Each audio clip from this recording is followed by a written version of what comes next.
The lord. మన ప్రభువైన యేసుక్రీస్తు పరిశుద్ధమైనటువంటి నామంలో ఈ ఉదయకాలపు కృపావార్తను వింటున్నటువంటి మీ అందరికీ దేవుని పేరిట వందనాలు చెల్లిస్తూ ఉన్నాను. అందరూ బాగున్నారా? మరి పూట ప్రభు మనకిచ్చినటువంటి వాక్యాన్ని మనము పరిశుద్ధ గ్రంథములో చదువుకుందాం. విలాప వాక్యములు 3వ అధ్యాయము 32వ వాక్యాన్ని మనం చదువుకుందాం. విలాప వాక్యములు 3వ అధ్యాయము 32వ వాక్యాన్ని మనము చదువుకుందాం. ఆయన బాధ పెట్టినను తన కృపా సమృద్ధిని బట్టి జాలిపడును. హల్లెలూయా.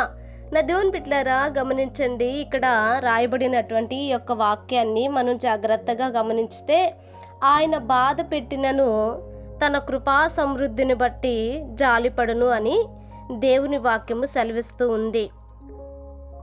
మనలను ఆయన బాధ పెట్టేవాడా అని మనము ఈ యొక్క మాటని మనము ఆలోచిస్తే వాక్యం ఏమంటుంది?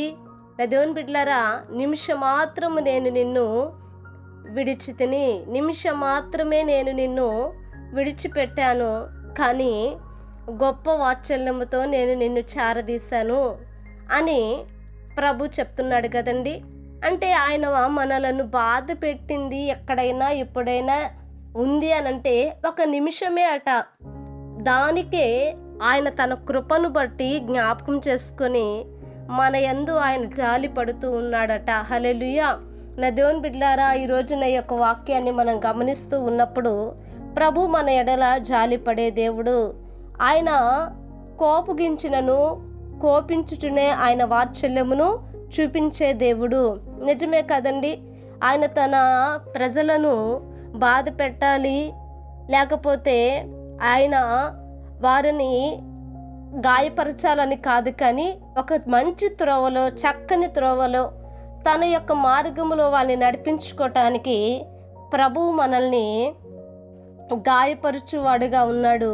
అలాగే ఆయన మనల్ని స్వస్థపరిచే దేవుడుగా ఉన్నాడు. కనుక మన యందు జాలిపడేవాడు, మనల్ని నడిపించేవాడు మన ప్రభువైన యేసుక్రీస్తు. హల్లెలూయా. కనుక ప్రార్థన చేద్దామండి. మహాపరిశుద్ధుడైన మా తండ్రి, కృప కలిగిన దేవానికి వందనాలు. మా యందు జాలిపడువాడా, నీకు స్తోత్రాలు చెల్లిస్తున్నానయ్యా. నిజమేనా ప్రభువా? అయా, మమ్మల్ని మంచి మార్గములోనికి నడిపించటానికి అయా మమ్మల్ని బాధపరిచినాను, తిరిగి గొప్ప వాత్సల్యముతో మమ్మల్ని చేరదీస్తున్నందుకు స్తోత్రాలు. మమ్మల్ని మీరు బలపరుస్తున్నందుకు స్తోత్రాలు. అయా, మా యందు జాలిపడినైనా ఇదిగో ప్రభా, అయా నీ యొక్క నా తండ్రి నీ యొద్దకు మమ్మల్ని నా ప్రభా అయా చేర్చుకుంటున్నందుకు స్తోత్రాలు. ఇదిగోనైనా ఈ యొక్క వాక్యం విన్న ప్రతి వారిని మీరు ఆశీర్వదించండి. వారిని, వారి కుటుంబాలను మీరు దీవించి ఆశీర్వదించమని యేసు నామమున అడిగి వేడుకొంచున్నాము తండ్రి. ఆమేన్. Praise the Lord. దేవుని కృప మీకు తోడై ఉండును కాక.